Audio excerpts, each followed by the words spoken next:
네, 안녕하세요. 반갑습니다. 대한문 앞에서 이렇게 인문학을 주제로 같이 이 거리에서 얘기를 나눌 수 있게 된 것에 대해서 우선 대단히 반갑습니다. 이 대한문 2013 대한문 저항을 선택하다라는 이런 주제를 놓고 실제 6번에 걸쳐서 지금 우리 시대에 왜 이 저항을 해야 되고 그리고 이 저항에 얽혀 있는 그리고 저항할 수밖에 없는 상황에 대한 인식 그리고 그 속에서 살고 있는 이 존재들의 이 그 참 어려운 그런 떨림과 흔들림들 이런 것에 대해서 같이 공감할 수 있는 그런 자리가 되도록 그렇게 기획되었습니다. 가장자리라는 것은 일종의 이 같이 공부하자는 학습 공동체이고 거기서 이제 곧 말과 활이라는 격월간지도 나오게 되어 있습니다.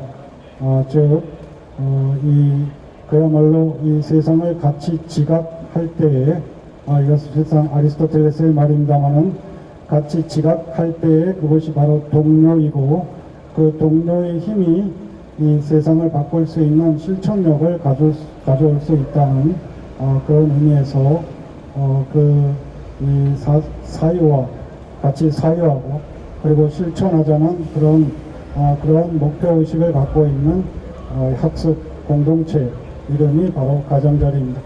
그래서 지금 2013년 저항의 상징이기도 한 바로 대한문에서 지금 우리 시대의 이 상황에 대해서 같이 고민하고 그리고 직접 그 현장에서의 어려움을 겪고 있는 그런 당사자 분들과 그리고 이 문화예술인 오늘은 신보선 시인께서 같이 이 자리를 하고 계십니다만은 그리고 지금까지 방금 마이크를 잡았던 분은 여러분 많이 아시겠습니다만 이 상용자동차 노동조합의 이창근 제7장이었습니다. 지금 해고되어 있는 상황이고요. 아무튼 지금 우리 이 2013년 이 시대를 살아가고 있는 사람들이 다 뭔가 더 좋아질 거라는 그런 전망보다는 더 나빠질 거라는 이런 전망밖에 없는 그런 현실 속에 놓여 있습니다.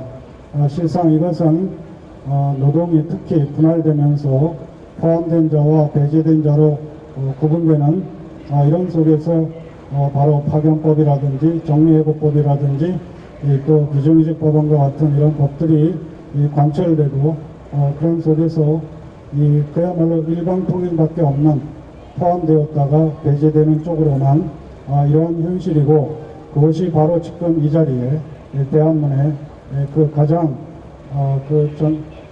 전면에 드러나 있는 이런 현실이라고 볼 수 있습니다.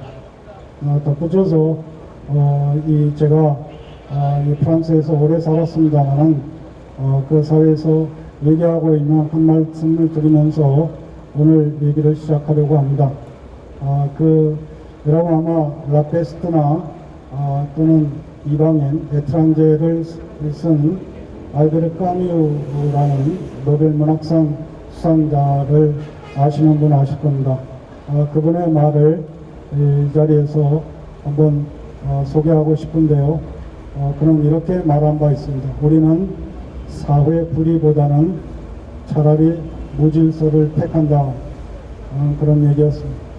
사회 불의보다는 이 사회 불평등 이런 불의보다는 차라리 무질서를 택한다. 이런 얘기를 했는데 사실 한국 사회에서는 지금 우리 상황이 우리 지금 이 자리가 보여주고 있듯이 항상 질서가 강조되고 집회나 이런 시위에 관해서도 항상 어려움을 겪고 있습니다.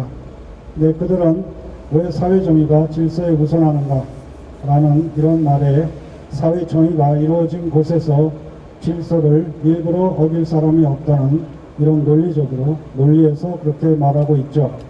우리처럼 그야말로 안보나 또는 질서나 이런 것이 강조되는 사회에서는 바로 사회정의 요구가 억압되는 이런 현실을 우리가 지금 지켜보고 있는 이런 현실이라고 할 수 있습니다. 사실 그런 면이 지금 이 자리에 이제 경찰도 많이 계십니다만은 프랑스 같은 데서는 경찰 노조가 있어서 그 노조들이 이 노동 상권을 특히 단체 행동권은 물론 좀 제한적인 그런 것이긴 합니다만은 단체 행동권까지 노동 상권을 누리고 있는 그런 배경도 바로 질서를 지키도록 되어 있는 경찰이지만 그 경찰에게도 바로 사회 정의를 요구할 수 있는 권리가 있어야 되기 때문에 바로 노동 상권이 단체 행동권은 제한적이지만 이렇게 유지되고 있는 이런 현실이라고 볼 수 있습니다. 오늘 주로 이제 제가 사회 정의라는 이런 표현을 많이 쓰고 있습니다만은 바로 그런 면에서 지금 제가 볼 때 사회 정의에 어긋나는 지금 바로 쌍용 자동차 문제입니다만은 국정조사를 하기로 약속해놓고 제대로 하지 않은 그런 한편으로 지금 어제 제가 김정우 지부장이 지금 연행돼서 저 중부경찰서에 갇혀 있는데요. 거기 연행된 김정우 지부장을 면회하고 왔습니다만은 이렇게 사회적 약자들에게는 가혹한 그리고 힘을 가진 사람들은 약속도 지키지 않고 하는 이러한 현실 속에서 지금 우리가 놓여 있습니다. 사실 정의라든지 평등이라든지 여기에는 또 민주주의라든지 이런 말에는 힘력자가 붙어 있지 않습니다. 거기에 비해서 권력, 금력 이 말에는 힘력자가 붙어 있죠. 그만큼 권력과 금력은 그 자체에 힘이 있습니다. 그럴 때 과연 정의라든지 평등이라든지 또 민주주의와 같은 이런 것을 이루기 위해서는 또 민주주의 성숙을 하기 위해서는 바로 힘을 실어줘야 되는데 그건 누구겠습니까? 바로 시민들입니다. 그런 점에서 시민들이 이 힘을 실어주고 관심을 갖고 그래야 되는데 그런 힘이 부족하기 때문에 또 너무나 많은 사람들이 무관심하게 바라보고 있는 이런 현실들이 바로 우리 사회의 사회 정의가 이루어지지 못하는 민주주의가 성숙되지 못하는 이런 배경이라고 할 수 있습니다. 제가 읽은 책에 그 소설가입니다만 비비안 포레스터라는 작가가 있는데 이런 말을 한 바 있습니다. 무관심이 실제 보이는 것과는 달리 대단히 강력한 힘을 갖고 있다. 왜냐하면 그 기존 체제와 질서를 그대로 온전시키는 것이 바로 사람들의 무관심이기 때문이다. 이런 말을 한 바 있습니다. 결국 또 제가 아는 많은 분이 알고 계십니다만은 하워드 진이라는 미국의 역사가가 말한 바와 같이 이 달리는 기차 위에 중립은 없다 그랬습니다. 그런 것과 마찬가지로 결국 우리 사회가 조금 더 나은 사회가 되기 위해서는 시민들의 적극적인 참여와 관심과 이런 것이 꼭 필요하지 않겠나 이런 생각을 하면서 오늘 두 번째 시간입니다. 제가 이제 서서히 길었는데요. 이제 우리 이창근 기획실장에게 우선 지금까지 상황을 짧게 그리고 왜 저항을 선택했는지에 대한 또 이창근 기획실장께서 느끼고 있는 저항의 의미 이런 것에 대해서 좀 말씀을 듣고자 합니다. 네. 이게 좀 인문학 거리 강연에서 좀 딱딱하지 않았으면 좋겠다는 생각이 들고요. 저는 방금 황 선생님께서 말씀하셨던 것처럼 간략히 쌍용차량 문제를 거꾸로 뒤집어서 말씀드리겠습니다. 오늘부터 해서 2009년까지 거꾸로 돌아가면 아마 될 것 같은데요. 쌍용자동차 김정우 지부장이 구속되어 있습니다. 여기 경찰이 많은데요. 그리고 경찰 뒤에 검찰이 있습니다. 검찰 뒤에 법원이 있습니다. 저희가 수천 장의 탄원을 냈지만 50이 넘은 그리고 41일 동안 단식을 한 지부장이 지금 이가 내려앉고 있는 상황이거든요. 그런 노동자를 잡아 가뒀습니다. 원세훈 국정원장 안 가두는데 왜 김정우 지부장 가두냐 이런 말 하고 싶지는 않습니다. 다만 지금 법의 형평성이라든지 그리고 쌍용차 노동자들 그리고 노동자들이 쌍용차뿐만 아니라 노동자들이 겪고 있는 이 법이라고 하는 것이 도대체 뭔가 우리가 법을 제대로 균등하게 적용받고 있는 건가 이런 생각을 합니다. 지금까지 24명 죽었다고 많이 알고 있습니다. 노동자와 가족입니다. 이것은 죽은 통계입니다. 살아있는 통계가 아니에요. 우리가 모르는 숫자가 있을 수 있죠. 쌍용자동차만 아니라 많은 사업장들이 이렇게 해고라든지 이런 문제로 죽어나가고 있습니다. 이 문제를 막아보고자, 그리고 쌍용자동차 중국 상하이 자동차로 2005년도 넘어가면서 기술 유출 목티하고 난 것, 이것을 막아보고자 싸웠던 2009년이었습니다. 이명박 정부가 용산에 이어서 다시 쌍용을 진압하고 300명 넘게 검찰 수사를 받고 96명이 구속된 사건입니다. 아직 4년 동안 이 문제 풀리지 않고 있습니다. 저희들이 요구하는 건 딱 하나입니다. 국정조사를 요구하는 것도 아니고 우리가 해고자 복지결 문제를 얘기하는 것도 아닙니다. 수단과 방법 어떤 것도 관계없는데 쌍용자동차 진실이 뭔지에 대해서 규명해달라라고 하는 겁니다. 쌍용자동차 이 문제가 왜 발생했으며 거기에 가담자는 누구며 그때 회사는 어떤 판단을 했고 그 결제한 놈은 누군지 그 사주한 놈은 누군지를 밝혀달라고 하는 겁니다. 그것이 국정조사가 유효할 것 같아서 국정조사를 요구하는 겁니다. 근데 이것조차 지금 국회와 새누리당 그리고 특히나 박근혜 대통령이 응답하고 있지 않습니다. 공약입니다. 자신의 공약입니다. 적어도 공약만큼 지켜달라고 지금 저희들이 외치고 있고 싸우고 있습니다. 오늘 주제가 저항을 선택하다라고 하는 건데요. 모르겠습니다. 노동자 입장에서 저항이 선택하는 건지 우리가 선택할 수 있는 건지 잘 모르겠어요. 우리가 저항하는 것 외에 다른 것이 있는 건지 그것 가운데 하나를 저항을 선택할 수 있는 건지 아니면 살아가기 위해서 불가피하게 할 수 있는 것이 저항밖에 없는 건지 되묻고 싶습니다. 저는 우리가 선택할 수 있는 것은 저항밖에 없다고 봐요. 선택지가 없습니다. 여기에서 집회 신고하고 기자회견까지 경찰이 여기에서 해라 저기에서 해라 이런 위법한 짓을 하고 있습니다. 거기서 우리가 선택할 수 있는 건 뭡니까? 아무것도 없습니다. 어떨 때는 팔뚝질을 하고 어떨 때는 목소리를 지르고 이런 저항밖에 없다는 거죠. 노동자들이 다른 선택을 했으면 좋겠습니다. 저항 외에 다른 것도 어떤 선택했으면 좋겠습니다. 그런 선택지가 많았으면 좋겠는데 아쉽게도 그런 선택지는 놓여있지 않았습니다. 그것이 해고 4년 동안 제가 이 저항이라는 단어를 가지고 여전히 해결되고 있지 않은 그리고 여전히 다른 선택지가 없는 저항 외에는 내일을 살아가기 위해서 그리고 1시간 뒤에 내가 숨이 붙어 있기 위해서 할 수 있는 것은 저항밖에 없다. 이런 결론이 도달할 수밖에 없습니다. 대한문 이곳이 쌍용자동차 노동자들만의 공간이라고 보지 않습니다. 많은 이들의 고통과 아픔이 흘러드는 아주 깊은 우물 같은 곳, 이곳이 다시 저항이 용수를 쳐서 다시 이 사회가 조금이라도 진전되고 조금이라도 한 바퀴 굴러갈 수 있게끔 그런 작용을 했으면 좋겠다 이런 바람입니다. 이상입니다. 제 옆에는 신보선 시인이 있습니다.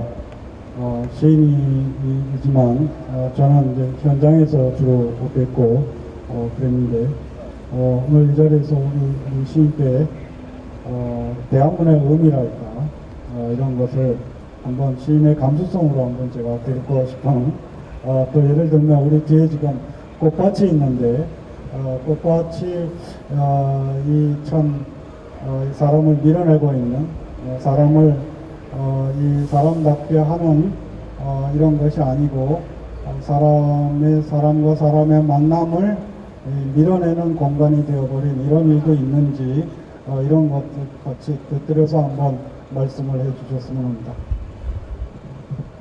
예, 안녕하세요. 저는 시를 쓰고 또 사회학을 공부하고 있는 신보선이라고 합니다. 제가 좀 아까 옆에 계신 이창근 동지한테 여쭤봤어요. 저도 이제 어렴풋이 기억을 하는 게 지난 작년 여름부터 대한문 앞에 이제 사회적 분향소라고 명명된 분향소가 만들어지고 사람들이 모이기 시작을 했는데 정확히 언제부터였죠? 그랬더니 4월 5일이라고 말씀을 해주셨어요. 그때 이제 22번째 희생자가 생겼고 더 이상의 죽음은 안 되겠다라는 뜻이 모아져서 노동자와 시민들이 함께 이 자리에 분향소를 만들었고요. 그리고 송정동시는 그 분향소를 사회적 분향소라고 명명을 했었습니다. 그때 분향소가 만들어질 때 그날 제가 듣기로는 비가 억수같이 내리고 있었고 해군노동자 몇 분이 한두 분이 와서 이 자리를 비를 맞으면서 지키기 시작을 했다고 들었습니다. 그러면서 분향소가 몇 번이나 철거가 되고 다시 또 설치가 되는 우여곡절을 거쳐서 자리를 어느 정도 잡았었죠. 그리고 이제 시민들이 모이기 시작했고 저도 이 자리에 왔었고요. 제가 돌이켜 보면 이런 어떤 이 장소에 1년이 넘은 시간 동안에도 부침이 있었던 것 같아요. 어떤 때는 사람들이 많이 모였고요. 어떤 때는 정말 한두 명이 자리를 지키고 있었습니다. 그러다가 몇 번의 철거 끝에 지난번에 철거가 된 다음에 바로 여기 꽃밭이 만들어졌었죠. 제가 이 꽃밭이 만들어지고 그러니까 천막이 있어야 될 자리에 중구청에서 꽃밭을 아주 급조한 흙을 갖다 붓고 대충 꽃을 심은 그런 꽃밭이죠. 근데 제가 이 장면을 보고 제가 들었던 이야기가 생각이 났는데요. 정확히 어떤 역인지 모르겠는데 지방에 있는 어떤 역 앞에 노숙자들이 모이기 시작을 했습니다. 거기를 이제 거처로 삼으신 거죠. 그런데 이 영무원들이 이 분들을 어떻게 처리를 할까 고민 끝에 내놓은 그 공여지책이 바로 꽃밭이었다고 해요. 네. 화원을 그 노숙자분들이 계신 곳에 화원을 만들고 그리고 나서 보니까 자연스럽게 더 이상 노숙자들이 나타나지 않았다. 이것이 하나의 성공 사례로 홍보가 됐고 그리고 이 사례를 공무원들이 이렇게 하면 역 앞에 그런 사람들이 안 나타나구나 하나의 사례로 그렇게 알려졌다고 합니다. 공적으로. 그리고 바로 그 경우가 바로 이 자리에서도 다시 반복이 된 거죠. 그 다음에 또 강정에서도 똑같이 꽃으로 사람을 몰아내는 이런 기이한 관행이 이제 만들어지기 시작한 겁니다. 그래서 이 사례는 전례가 없었던 게 아니라는 거죠. 소위 자기들이 보기에 불필요하고 눈에 거슬리는 존재를 몰아내는 한 방편으로 어떤 한 똑똑한 공무원이 꽃밭이라는 화원이라는 그런 방편을 상상을 하고 고안을 한 겁니다. 그리고 이것이 앞으로도 저는 계속 반복될 거라고 보는데요. 저는 시를 쓰는 입장에서 꽃을 보면 시인들이 꽃을 좋아해요. 예, 꽃에 대한 시도 많이 쓰고요. 근데 저는 컴플렉스가 있었는데 꽃 이름을 잘 모릅니다. 아직도 잘 모르고요. 시를 쓸 때 한 번은 그 식물도감을 사가지고 식물도감을 넘기면서 꽃 이름을 외워가면서 시를 써봐야지. 근데 그게 잘 안 되더라고요. 네. 이상하게 꽃과는 참 인연이 없는 것 같습니다. 그런데 그래서 꽃에 대해서 이 컴플렉스를 가지고 있었는데 이 화분을 보니까 이 꽃에 대한 컴플렉스가 컴플렉스를 넘어서서 꽃에 대한 분노로 꽃이 사람을 몰아내다니 하는 분노로 이렇게 바뀌는 그런 경험을 했는데 오히려 이 시인의 이 감수성이라는 측면에서 꽃을 좋아하고 꽃을 칭송하고 꽃을 노래해야 되는 시인의 감성을 보면 시인의 감성에 오히려 역행을 하는 사태가 벌어진 거죠. 그래서 제가 시인의 감수성으로 이 사태를 봐달라 그랬는데 참 시적이지 않은 그런 상황입니다. 그리고 시적이지 않은 상황이 제가 볼 때는 이 사회 곳곳에서 벌어지고 있습니다. 더 이상 시적인 상상력은 허락되지 않고요. 오히려 시에 필요했던 시적 상상력에 필요했던 꽃과 같은 그런 존재들이 시적 상상력에 거스르는 사람들을 배제시키는, 사람들을 내쫓는 그런 데 이용되는 그런 것이 바로 지금의 사태인 것 같습니다. 네, 지금까지 두 분 말씀을 잠깐 들었습니다. 계속 이 분위기도 그래서 제가 진행을 잘 못하는 경향이 있는데, 그래도 좀 톨레랑스로 좀 용인해 주세요. 네, 그러실 거죠? 네, 네, 고맙습니다. 제가 계속 강조하는 말이 있는데요.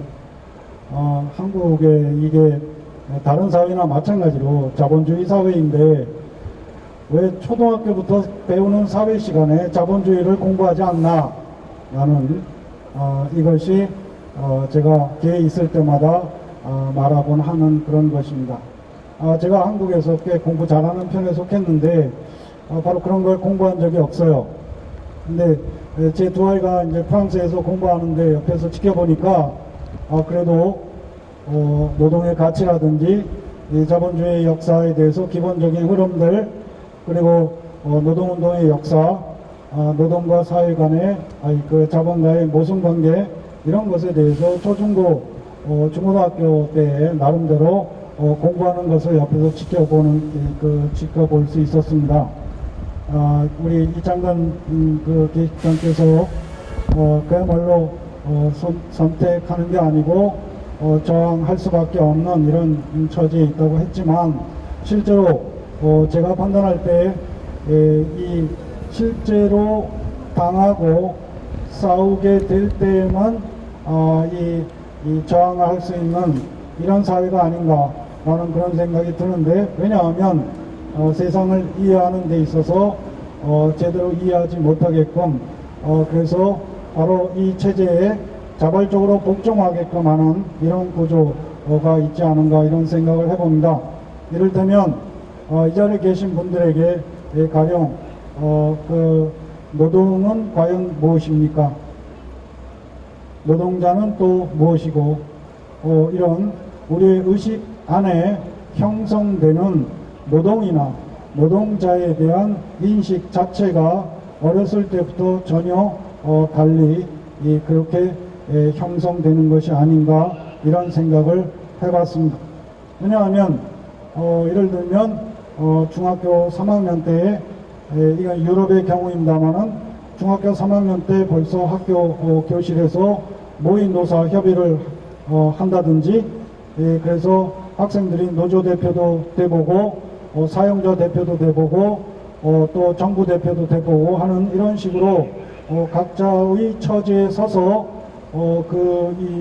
이 존재에 대한 물음을 서로 나눌 수 있는 이런 기회가 있음에 비하여 우리는 그런 것이 거의 없다고 할 수 있죠.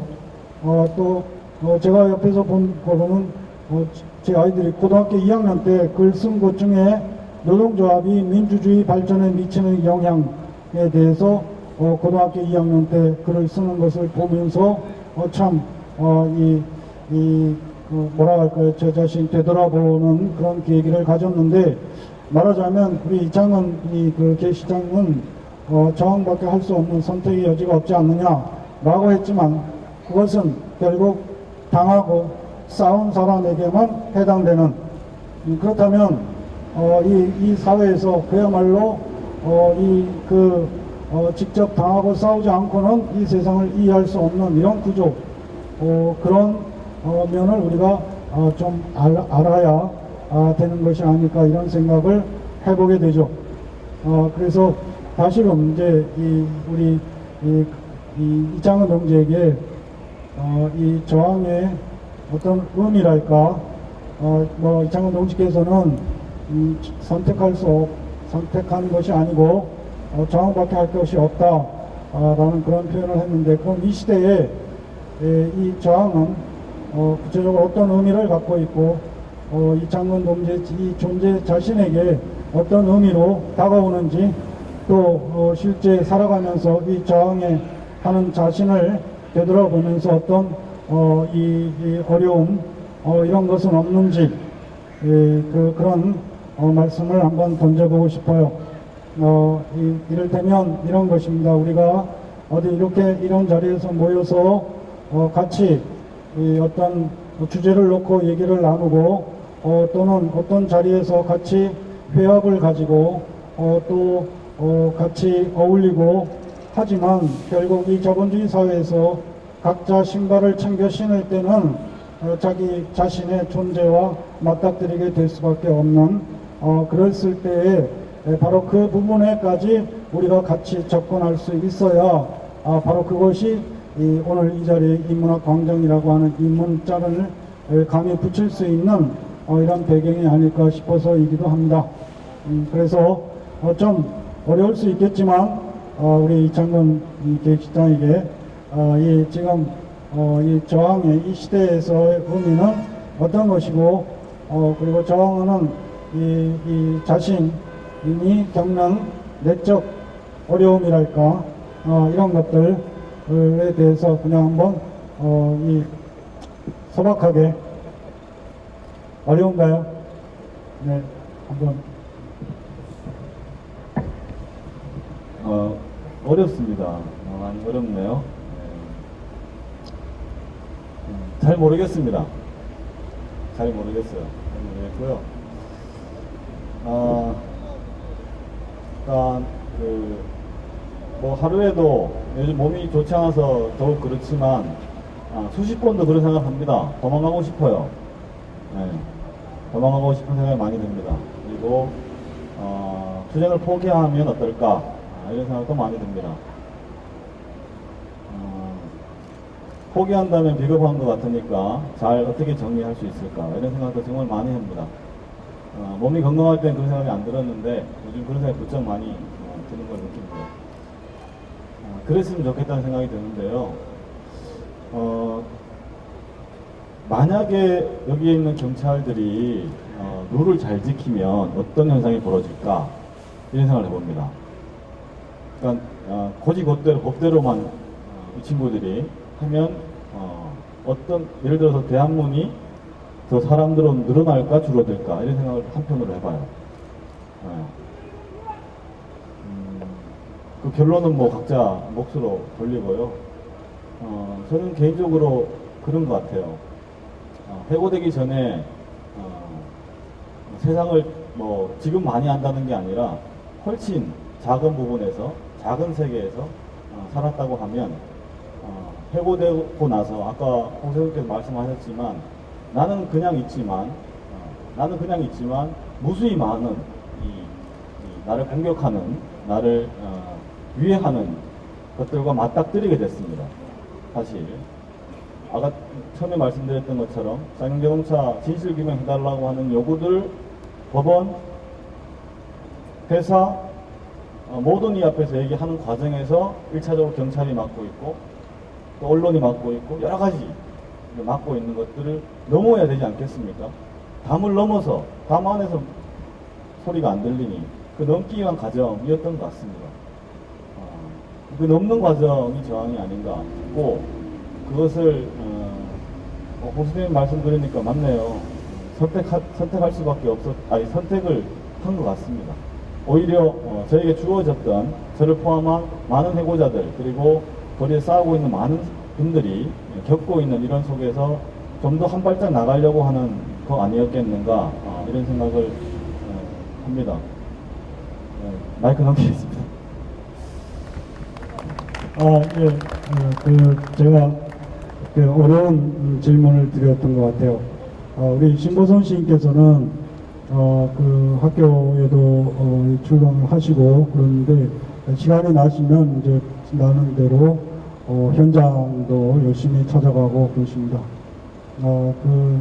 그동안 이 현장을 찾아다니면서 저는 이제 정말 특히 이제 IMF 외환 위기 이후에 우리 노동 사회가 이 분절되고 분할된 이런 이후에 점점 더 옥죄어 오고 있는 이런 현실을 보고 있습니다만 우리 신보선 시인께서는 현장을 둘러보면서 지금 한국 사회가 어떤 질병을 앓고 있는지 이런 점들에 대해서 한번 그동안에 느끼신 점을 그냥 한번 솔직하게 한번 말씀을 해 보시죠. 네. 이제 저항에 대해서 오늘의 주제도 그렇고 이제 선생님께서 저항에 대해서 여쭤보시는데 제가 최근에 읽은 어떤 책에서 이런 구절이 나옵니다. 어떤 노동자에게 물었습니다. 당신의 존재를 가장 잘 보여주는 게 뭐냐? 그랬더니 그 양반이 나의 신발이다 라고 그랬대요. 왜 그러냐? 그랬더니 신발, 나는 계속해서 돌아다니고 사람들을 만나고 이야기를 나눈다. 그러면서 자기의 이 너덜너덜해진 신발을 보여주더라. 이런 얘기를 들었거든요. 좀 아까 이창훈 동지가 저항은 경계를 넘는 거다라고 하시는데 제가 신발을 봤거든요. 신발이 그렇게 깨끗하네요. 하지만 이 신발이 어떤 신발이죠? 경계를 넘는데 유용한 신발 같아요. 일단 운동화인 것 같고요. 그 다음에 선생님은 신발이 구두, 그리고 저 역시 뭐 운동화는 아닙니다. 제가 왜 이런 말씀을 드리냐면 신발이 정말 중요한 것 같아요. 상징적이기도 하고 또 실질적이기도 한, 그리고 누군가의 신발을 보면 그 사람이 어떤 사람인지, 그 사람이 저항을 하는지 그 사람의 삶 속에서 알 수 있을 것 같은데, 현장 얘기를 하셔서 제가 홍세환 선생님을 처음 뵌 것도 현장이었습니다. 그 희망버스 1차 희망버스 때 이제 부산에 갔고, 혹시 1차 때 가보신 분들이 여기 있으실지도 모르겠는데 그때 담장을 넘었거든요. 여기 경찰들이 있는데 이런 얘기 해도 될런지 모르겠지만 담장을 넘었습니다. 제가 담장을 넘고 처음 만난 분이 바로 홍세환 선생님이셨어요. 홍세환 선생님이 그때도 이 신발이었을 것 같은데, 그리고 평소에 담장을 안 넘으셨을 텐데 넘으시고 혼자서 계셨어요. 혼자서 정말 얼굴에 넋이 빠진 그런 표정으로 멍하게 어딘가를 이렇게 쳐다보고 계신, 그래서 정말로 정신이 없으신 거예요. 그래서 제 친구가 이제 선생님 와서 선생님 하시니까 그제서야 정신을 차리고 말을 건네고 인사를 나눴던 기억이 납니다. 그리고 그때 또 담장을 넘은 여러 사람들이 있었는데, 그때 이제 홍사 선생님은 담장 아래서 그렇게 넉넉히 계셨고, 담장 위에는 누가 계셨냐면 문정현 신부님이 계셨는데, 문정현 신부님은 남들은 막 정신없이 넘고 있는데 그 자리에서 이제 지팡이를 들고 계시잖아요.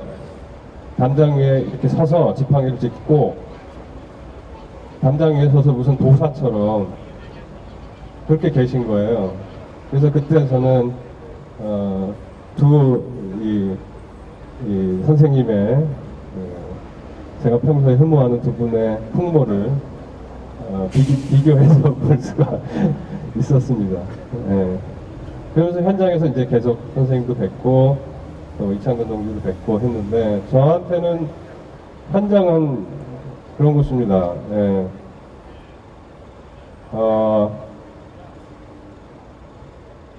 저항도 마찬가지인데요. 저는 이 시대의 저항은 정말 살려고 하는 사람은 자연스럽게 현장에 올 것 같아요. 그리고 그곳에서 살 만한 삶을 발견하는 것 같아요. 저한테 현장은 뭐 말이 뭐 현장 그러면 뭔가 이렇게 운동권들이 모여 있는 그런 어떤 싸우는 사람들이 모여 있는 그런 장소이기도 하지만 사실 그 이상이죠. 저한테 오면 사람 냄새가 나는 곳이고요. 그리고 지금 우리를 둘러싸고 있는 삶 전체가 사람을 어디든 직업을 가지고 있는 사람이건 직업이 없는 사람이건 비정규직이건 정규직이건 정말 사람을 옥죄고 사람을 숨막히게 하고 사람을 그야말로 정신적인 물리적인 죽음으로 몰아가고 있는 시대에서 소위 현장이라는 곳에는 아까 선생님께서 함께 나눈다고 했는데 삶을 나누고 이야기를 나누고 의미를 나누고 그리고 질문을 나누고 대답을 나누는 곳 같아요. 제가 자주는 오지 못하지만 그럼에도 제가 사는 게 저 역시 쉽지는 않거든요. 저도 요새 좀 아프더라고요. 저도 나이가 들어서 하여튼 요새 좀 많이 아픕니다. 저는 그래서 그런데 대한문에 저번에 왔을 때보다 오늘이 참 사람이 많고요. 사람이 많을 뿐만 아니라 표정들이 참 좋으십니다. 그 관용도도 매우 높으신 것 같고요. 그래서 예, 저한테는 살만한 삶이 있는 곳이 현장 같습니다. 예, 고맙습니다. 사람의 삶을 어떤 사람은 이렇게 표현했죠. 뭐 여러 수로 말할 수 있을 텐데 그가 맺는 사회적 관계의 총화, 이게 바로 그 사람의 삶이다.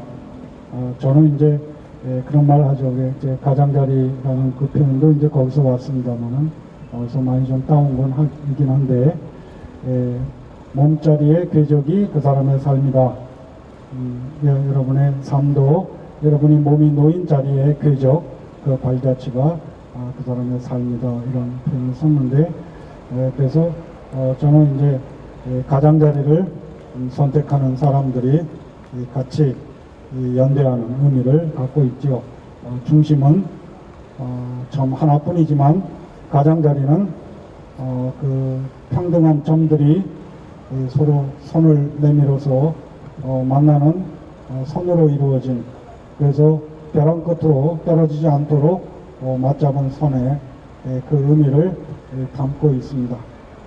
그런데 이 잠시 전에 제가 사람의 삶은 사회적 관계의 총화라고 할 때에 저는 이 현장에 와서 갖는, 현장에서 만나는 분들과의 관계가 저희 사회적 관계를 가장 평화롭게 진하게 해주는 것이 아닌가. 아마 여러분도 지금 이런 자리에 나와 계신 것도 그런 의미가, 그런 존재의 어떤 이끌림, 이런 것이 있지 않을까, 그런 생각을 해봅니다. 사실 자본주의 사회에서 물질 관계에 익숙하다 보면 인간관계를 상실하게 되죠. 이 물질이 너무 많은 사람들을 저는 도무지 부럽지 않은데, 물론 그 사람들은 제가 부럽지 않겠지요. 그런데 제가 한때 그 삼성을 생각한다를 쓴 김영철 변호사하고 얘기를 하는 과정에 참, 나로서는 도무지 이해가 안 간다. 그 검사 이런 사람들이 왜 이렇게 삼성에서 그 돈을 받고, 그러는지 모르겠다. 그 다음에 또 삼성의 이사진들, 이런 사람들이, 그 완전히 그 마름 노릇을 하는 것을 자유인이 아니고 정말 마름 노릇을 하는 것, 그렇게 돈이 좋은가? 그랬더니, 그 김영철 변호사가 저한테 돈 한 번도 가져본 적 없잖아요. 이렇게 저한테 그러더라고요. 그리고 검사들이 왜 그러는지 모르겠다. 그랬더니 검사들처럼 권력 가져본 적도 없잖아요. 그래서 제가 할 말이 없었긴 하나, 그래도 저로서는 그런 관계보다 권력이나 금력에서 나오는 그런 인간관계 또는 물질관계가 아닌 이런 이 저항하는 속에서 같이 저항하고 같이 인간의 존재를 같이 보듬는 그래서 같이 사회를 보듬는 그런 속에서 같이 느낄 수 있는 관계만큼 그 정말 의미 있는 인간관계가 뭐가 있을까 이런 생각을 하게 되죠. 아무튼 이 사설이 좀 길었는데요. 혹시 우리 이 세 사람에게 질문하실 질문이 있으시거나 그러시면 그냥 아무 얘기도 좋으니까 또는 아니면 이 자리에 나오셔서 예를 들면 꼭 나도 좀 하고 싶은 얘기가 있다 이런 분이 있으시면 나오셔서 좀 발언을 해주셨으면 하는데 혹시 그러실 분 계신지요? 안 계시면 조금 더 기다리는데 질문하실 거나 나와서 발언하실 것을 좀 준비하십시오. 네, 그래 주셨으면 좋겠어요. 앞서 제가 노동의 가치에 대한 이런 얘기를 했습니다만은 제가 책에서도 이제 써먹은 그 내용인데 여러분 영어 공부 많이 하죠. 영어에 L자로 시작되는 세 개의 단어가 이 우리의 삶에 대단히 소중한 세 가지가 있다. 그러는데 그것이 바로 사랑, 러브, 그 다음에 자유, 리버티, 그 다음에 노동, 레이버 라고 하지요. 여러분 아마 사랑과 자유에 대해서는 즉 러브와 리버티에 대해서는 많이 이미 많이 강조받은 바 있으시겠습니다만은 레이버 즉 노동이 바로 이 우리 삶의 가장 소중한 세계의 가치라는 이런 점을 한번 돌이켜 보고 싶은데요. 왜냐하면 제 몇 년 전에 한국의 정교조 선생님들이 그 유럽의 이제 사회과 이 교과서를 보고 참 너무나 비교돼서 그래서 그런 한국에서 새로운 교과서를 나름대로 노동 교과서라고 하는 이런 거를 만들고 싶어 했던 그런 교사들이 우리 고등학생들에게 물어봤습니다. 여러분에게 노동은 무엇인가요? 라고 했더니 제일 많이 나온 답이 안 할수록 좋은 것입니다. 그게 우리나라 고등학교 학생들이 이 노동에 대해서 말한 것이었고, 그 다음에 장래에 노동자가 될 사람이 단지 5%가 나온 이런 것이 지금 사실 아까 제가 그런 문제에 많이 이제 강조를 하게 되는 그런 것은 바로 이 체제에 우리가 사회적 동물이라면 사회를 인식해야 되는데 그런데 우리가 사는 사회가 자본주의 사회라면 자본주의 사회에 대해서 일정 정도 공부해야 이 주체로 살아갈 수 있는 길이 열릴 터인데 자본주의 잘못 공부했다가는 국가보안법에 걸리는 이런 현실 이게 바로 우리들이 이 자발적 복종의 길로 그렇게 가고 있는 것이 아닌가 그런 생각을 하게 되죠. 그러면 이제 다시 저만 많이 떠들면 재미없으니까 여러분 조금 있다가 질문이나 발언하러 나오셔야 됩니다. 오늘은 이 인문학이라는 이름에 인간에 대한 학문이죠. 인문학이라는 게 뭐 다른 건가요? 인간 존재에 대한 또 그 어떤 생각을 갖는지 생각하는 존재에 대한 그런 것인데 제가 좀 이따가 또 여러분에게 질문 드릴 것도 있긴 합니다만은 그 두 분에게 우선 이번엔 순서를 바꿔서 우리 신보성 시인께 그러면 지금 이 교착 상태라고 할까 아니면 좀 이렇게 좀 위축된 이런 지금 우리 그 대학문의 상황도 그렇습니다만은 이런 것을 어떻게 돌파할 수 있을까? 아까 신발 얘기를 하셨는데 신발을 신고 어떻게 월장을 할 수 있을까?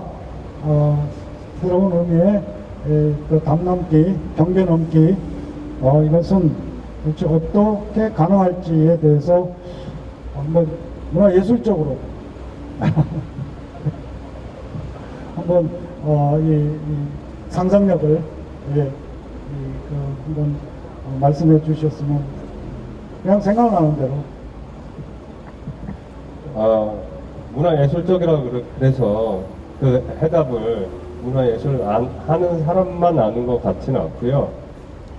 제가 근래에 그게 며칠 전이었죠? 그 자동차 발표회가 있었잖아요.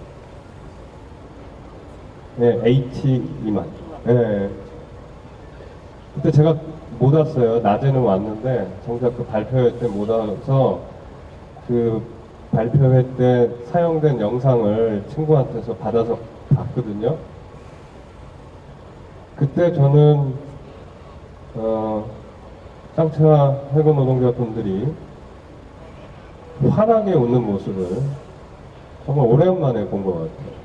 그 영상 안에서 서로 처음에는 긴장을 하다가 그 다음에 웃다가 그러다가 나중에 정말 작업에 몰두하면서 자동차를 만드는 모습을 짧은 영상이지만 봤는데, 그리고 완성된 그 작품 앞에서 그날 여기 시청학 광장이었나요? 거기서 이제 찍은 사진도 봤는데 자동차들 앞에서 포즈를 이제 취했는데 그 레이싱맨 포즈로 정말 행복하게 이제 취한 포즈를 보고 제가 읽은 그 마르크스가 뭐라고 얘기했냐면, 노동자들은 어떤 그 물건을 만들어서 자본가들에게는 예술로 바치고 자기네들한테는 하나의 그냥 소외된 상품으로 그것을 소비해버린다고. 그러니까 작품을 만들었는데 그것이 정작 만든 사람에게는 그 사람의 존재를 보여주는, 그 사람의 행복, 그 사람의 보람, 이런 것과 무관한, 그리고 그것이 만족을 주는 것은 오히려 자본가들, 소비자들에게라고 그렇게 말한 걸 봤는데, 그날은 만든 차가 바로 그 작품이 자기 자신들에게 예술품이었던 거였죠. 그 작품을 만들어서 그것을 자신이 아닌 누군가를 만족시키는 것으로 보내는 것이 아니라 그것을 만드는 과정에서 즐거웠고 행복했고 또 진지했고 몰두했고, 그리고 잊었던 그 노동의 기쁨을 다시 상기시키고 확인하고, 아, 이것이었구나 라고 다시 기억을 하고, 그것을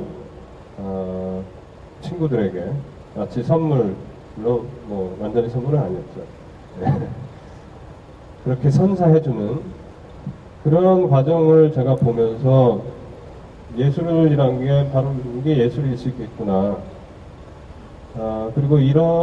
그리고 제가 듣기로는 그 차를 만들고 그러셨대요. 이거 한 번 더 했으면 좋겠다고. 이거 계속 만들었으면 좋겠다고. 한 번으로 끝나지 않았으면 좋겠다고. 물론 차를 만드는 작업이 쉽지는 않겠죠. 근데 선생님께서 굳이 문화예술적인 어떤 답을 원하신다면 저는 차뿐만이 아니라 이 공간에서 어떤 것들이, 어떤 관계가 혹은 어떤 삶이 계속해서 만들어졌으면 좋겠어요. 그리고 그 삶을 우리 것으로 만들고 또 나누고 지각하고 하는 과정이 저는 분명히 존재했다고 생각을 합니다. 그리고 아까 제가 어떤 현장에 대해서 살만한 삶이라고 그랬는데 이 살만한 삶을 만드는 건 정말 쉽지 않은 것 같아요. 왜냐하면 때로는 경찰이 그 삶을 파괴하기도 하고 때로는 내부에서 지치고 피곤해서 그 삶을 놔버리기도 하고 그런데 잊지 말아야 할 것은 바로 그런 부분인 것 같아요. 실제로 현장의 에너지들은 언제나 뭔가를 함께 만들고 나누고 그것을 서로 주고받았다는 거기서 나오는 것 같거든요. 그래서 결국에는 이것이 어떻게 유지되어야 되는가? 저는 마치 그 차를 만들 때 서로 그 기쁨을 느꼈듯이 그 차를 만들듯이 그것이 물리적인 형태의 차가 아니든 그렇든 그런 것들 계속 나누고 만들 수 있는 그런 운동들이 예를 들면 이 지금 인문학 강좌라는 것도 그런 노력의 일환인 것 같습니다. 그것이 저의 저는 답입니다. 또 이어서 같은 질문을 제가 묻는 자리잖아요. 여기 홍세화가 묻다 이렇게 돼 있잖아요. 그러니까 이 국면을 좀 어떻게 헤쳐나왔으면 좋을지 정말 경계를 어떻게 넘어갔으면 좋겠는지 그 힘은 동력은 어디서 구할 수 있을 것인지에 대해서 한번 말씀해 주십시오. 얘기를 잘해야 될 것 같아요. 그래도 명색이 기획실장입니다. 그래서 지난번 H2만 그 기획안 쓰고 곧바로 이제 입원을 해서 자동차 조립이나 이런 거는 잘 참여하지를 못했습니다만 아무튼 아까 15선 시인께서 말씀하셨던 것처럼 많이 만들어서 좋겠다 이런 생각이 좀 듭니다. 우선 거기에 앞서 예전에 제가 그 울산 고등학교에 간 적이 있습니다. 강연차 간 적이 있는데 마지막에 고등학생들이 그래서 우리는 어떻게 살았으면 좋겠냐 뭐 이런 비슷한 질문을 했어요. 그래서 뭐라고 뭐 대답할 게 별로 없어서 계기라 그랬거든요. 계기는 게 중요하다. 계기는 게 중요하다. 뭐냐면 우리가 이제 여기 저항도 있지만 전선의 저항값이 높아지는 데는 꺾인 부분입니다. 휘거나 꺾인 부분이 저항값이 높습니다. 그리고 우리 눈에는 보이지 않지만 이것이 전류가 누전되는 곳이 있습니다. 그것이 저항값에 문제가 생기는 것이죠. 우리는 그 지점을 포착하고 잡아내는 사람들이라고 한다면 저는 그리고 그 꺾인 부분을 펴는 작업들 그러니까 저항이라고 하는 것은 선택할 수도 있지만 당할 수도 있는 거거든요. 휜 저항값으로 그냥 살아가는 사람도 있지만 저걸 곱게 폈을 때 그 저항과 부담을 느끼지 않고 살아갈 수 있다는 것을 가르쳐 줄 수 있는 사람들이 했으면 좋겠다 이런 생각을 합니다. 그랬으면 좋겠고요. 이 막힌 국면을 어떻게 뚫었으면 좋겠냐 이건 진짜 청기누설입니다. 최상영 오늘 경비과장 듣고 지금 본청에다가 전화를 하면 아마 1계급 특진 정도가 아닐까 이런 생각하는데요. 저는 답은 있다고 봅니다. 저희에게 2만 명만 주십시오. 끝내겠습니다. 대화문 안으로 다 들어가는 겁니다. 대화문 안으로 다 들어가서 쌍용자동차 국정조사 진실규명 사태 해결 때까지 나오지 않는 겁니다. 여러분이 적용되는 법은 문화재법 위반뿐입니다. 집시법 안 걸립니다. 공뚝방치상도 안 걸리고요. 안에서 문 걸어 잠그고 정말 문 걸어 잠그고 싸우는 겁니다. 그럼 되겠죠? 2만 명 딱 들어가면 끝납니다. 저는 쌍창 문제 해결된다 보고요. 대한문 이렇게 우리가 1년 넘도록 이 모였던 힘들, 그 힘들을 한꺼번에 대한문 안으로 몰아넣어서 그 안에서 정말 우리 일주일만 버티자. 일주일만 버티면 저는 이긴다고 봅니다. 국면 반드시 열린다. 저 대한문 문 열어야 된다고 봅니다. 저것은 그냥 지켜볼 문제가 아니라 들어가서 우리가 일주일 정도는 정말로 한다고 하면 저는 이긴다고 봅니다. 그럴 수 있겠나요?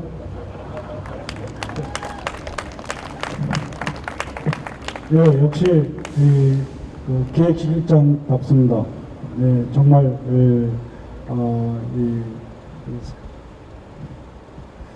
정말 기획실장답고 H2만에서 또 2만 명이니까 이건 앞에 무슨 영문자가 들어가야 되나요? 그것도 역시 H2만 다시 H2만 다시고 오큐파이 대한문 안 이렇게 2만 명 이렇게 그 말씀을 하셨습니다. 참 돌파구가 있어야 되고 역시 동력이 있어야 되는데 결국은 연대의 힘이 아니겠습니까? 그렇게 생각하면 혹시 또 그 사이에 질문하실 거나 발언하실 분 계속 없으세요? 발언하실 분 아니면 질문하실 분 없으시면 그러면 제가 마무리 한 바퀴 도는 순간 사이에 다시 한번 또 마지막으로라도 끝까지 혹시 질문이 있으시면 저기를 받겠습니다. 오늘 2013 대한문 저항을 선택하다라는 이런 주제 두 번째 시간입니다. 첫 번째는 아까 말씀드린 대로 연행 문희주 당시 지부장 원래 같이 발언하기로 했던 연행되는 이런 상황에 와서 제대로 진행하지 못하고 저 혼자 얘기했던 이런 지난주였었는데요.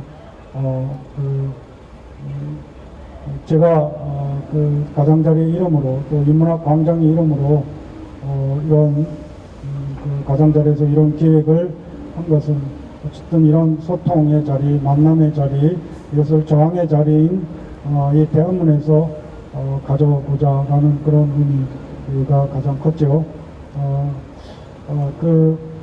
아마 여러분 많이 알고 계시는 원래 로맹 롤랑이 했다는데 그걸 그람시가 인용한 말로 밝혀졌죠. 이성으로 비관하더라도 의지로 낙관하라. 이 말을 제가 오늘 이게 돌파하는 또 2만 명 이런 얘기가 나왔습니다만은 이런 얘기를 드리고 싶네요. 이성으로 비관하는 이유는 이제 빗방울이 떨어지네요. 좀 마무리할 시간이 된 것 같습니다. 이게 잡초에게 정말 미안한 말인데 잡초는 없앨 수는 없지만 뽑을 수는 있습니다. 잡초는 여기서 사회 악이고 사회 불평등이고 참 모순이고 이런 것이죠. 세상 사람이 있는 한, 세상이 있는 한, 또 전쟁이 있는 한 아마도 없앨 수는 없을 것 같습니다. 그러나 뽑을 수는 있습니다. 바로 그것이 이성으로 비관하는 이유가 없앨 수 없기 때문이라면 의지로 낙관할 수 있는 것은 뽑을 수 있기 때문이죠. 우리가 정말 일상 속에서 그런 삶을 살아가는 그것이 같이 인간관계를 맺어가는 풍요롭게 맺어가는 그런 연대 속에 있지 않을까 그런 생각을 해봅니다. 또 제가 자주 인용하는 볼테르의 말입니다만은 이 광신자들이 열성을 부리는 것도 수치스러운 일이지만 지혜를 가진 사람이 열성을 보이지 않는 것 또한 수치스러운 일이다. 사실 우리 사회를 보더라도 광신자들은 열성이 내재되어 있습니다. 또 사익을 추구하는 사람은 사익을 추구하기 때문에 열성이 내재되어 있습니다. 거기에 비하여 과연 사회 정의나 인권, 민주주의를 희구하는 또 공공성을 바라는 사람들에게 바로 그 자체의 열성이 내재되어 있는지를 물어볼 필요가 있을 것입니다. 바로 그것이 우리가 의지로 열성을 결합시키고 그래서 같이 이런 현장에서 같이 어울리고 같이 함께 할 수 있는 그런 동력의 한 방울방울이 되는, 그래서 그 방울방울이 강을 이루고 바다를 이룰 수 있는 이런 힘을, 그래서 우리 장관 실장이 말했듯이 2만 명이 될 수 있도록 그런 실현될 수 있는 그런 날을 우리 한번 기대해 보게 하기로 하고, 저 오늘 마무리 발언은 이 두 분의 말씀을 듣고 마지막에 짧게 그냥 안내 말씀 드리는 걸로 정리를 하겠습니다. 네.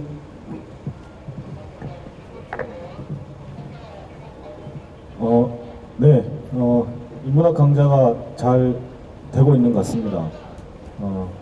역시 그 홍세 선생님하고 신보현 씨 오늘 여러분들 정말 복 받으신 분 같아요, 그죠?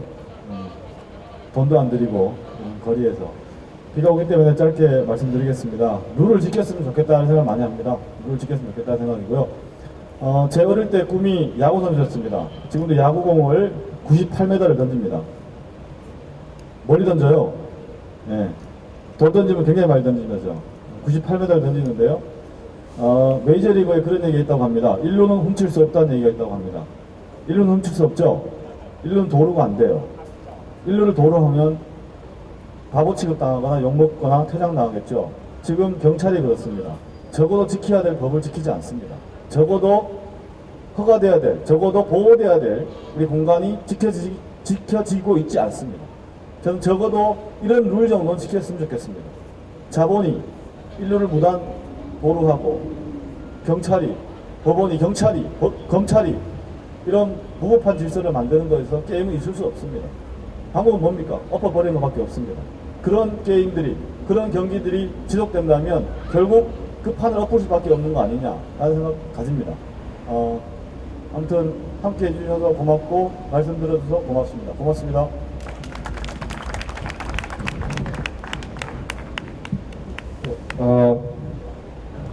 저는 지금 이창근 동지가 말씀하신 부분에 전적으로 동감을 하고요.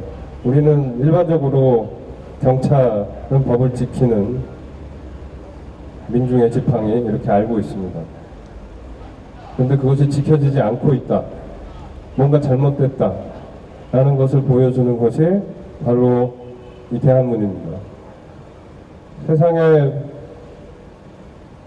아까 홍세 선생님이 모두 다 복종하고 살아가면 뭔가 문제가 있다, 뭔가 잘못된 것이 있다 라는 것도 모르고 살아가게 되죠. 그런데 단지 우리가 이 자리에 모여서 이야기를 그냥 앉아있고 이야기를 듣고 이야기를 나누는 것만으로 우리는 어떻게 보면 뭔가를 세상에 증명을 하고 있는 것 같아요.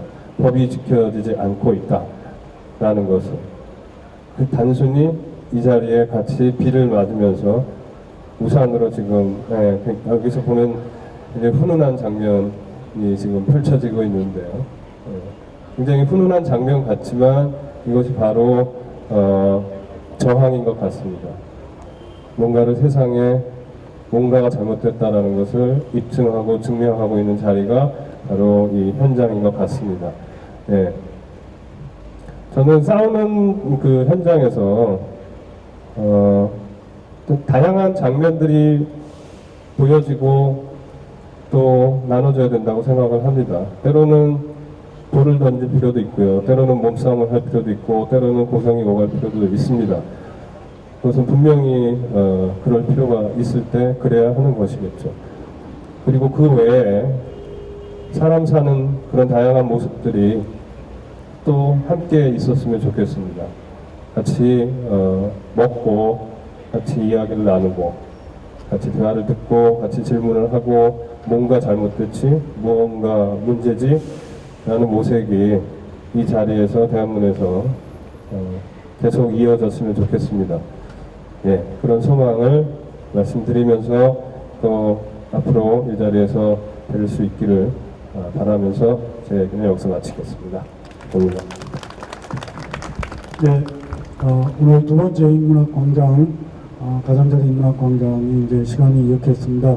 여러분 같이 자리해 주셔서 정말 고맙습니다.